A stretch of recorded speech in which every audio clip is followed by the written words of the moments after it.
Well, we're out here fishing on the Madison River, and obviously my wife has butterflies.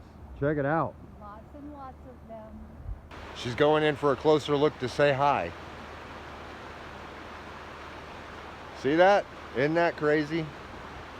And the wife got a good one. Yeah, when the fly rods don't work, pull out your gear rods. There it is. All right, let him go.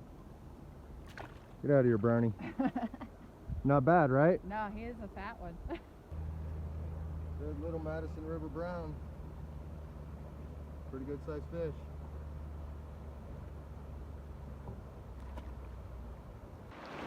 So this is one of those cool things. My daughter found a snake just trying to warm up on the rock. See if I can get a good look at it.